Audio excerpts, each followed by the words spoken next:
Hello students, good morning. Now we will start our coal and petroleum, next chapter, our fifth chapter. Then I have given there is some topic that read yourself, then inexhaustible natural sources and exhaustible natural sources. If you have some problem, then we will discuss today.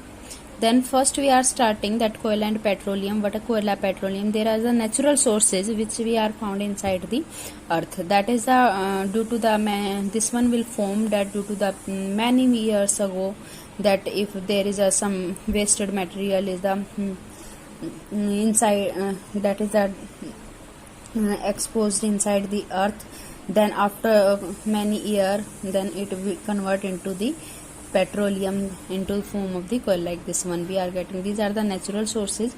Now we will read about these sources, that these sources we are divided into the inexhaustible, exhaustible sources. Now first, the mineral which are present in nature and useful to us to meet our basic need are called natural resources.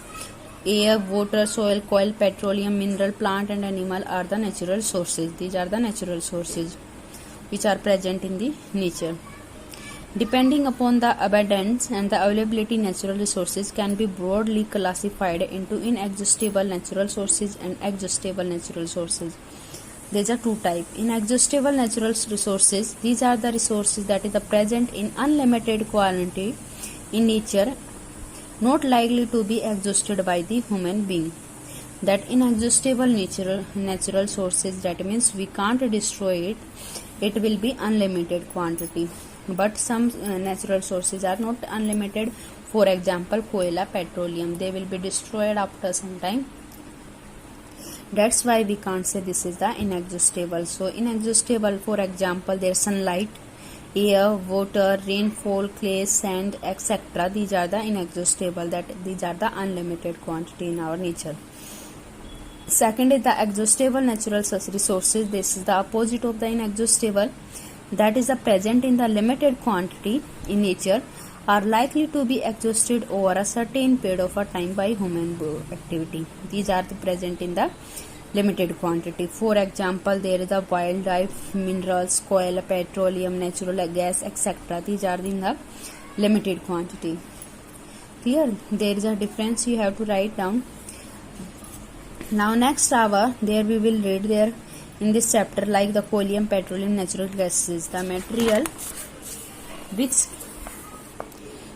which are burned to produce the power of the heat and energy are known as the fuel. The remain of the dead plant and animal burned under the earth million of the year ago called fossils. Clear now?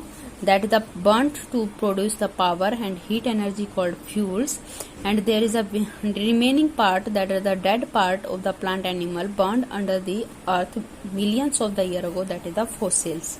So fuels like coal, petroleum, natural gases, or are the formed from the dead remain of the plant and the animal burned under the earth million of the year ago.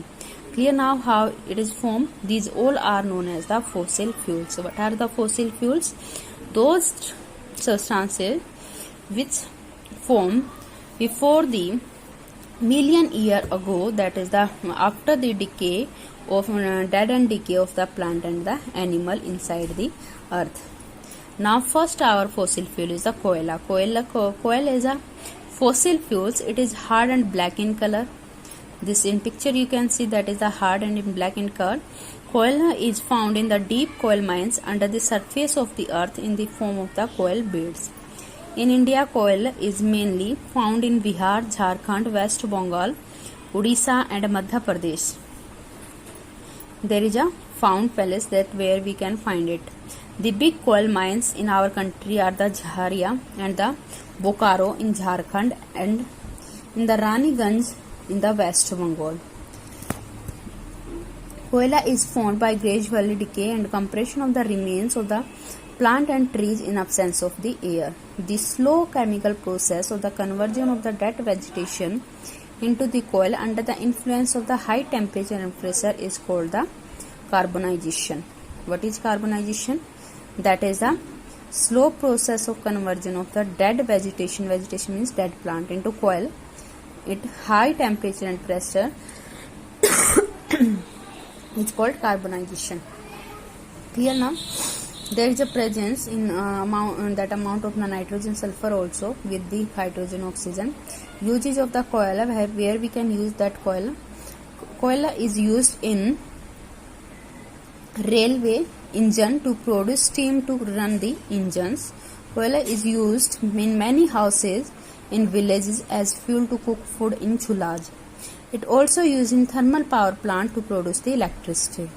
It also used in a many industry to produce the organic substance such as phenol, benzene, toluene and the naphthalene. In industry, koala is used to manufacture coke, coal tar, ammoniacal liquor, koala gas by the process of the destructive distillation. There is a different use of the koala. That this is, in this picture you can see that how it is formed. Formation of the koala is given. There is a before the many million year that how it will form. There is a different type of the layer of our earth is given, how it is formation. So look this picture and make it in your rough notebook, this picture. Next topic we will do tomorrow. Up to this completed. Read your chapter.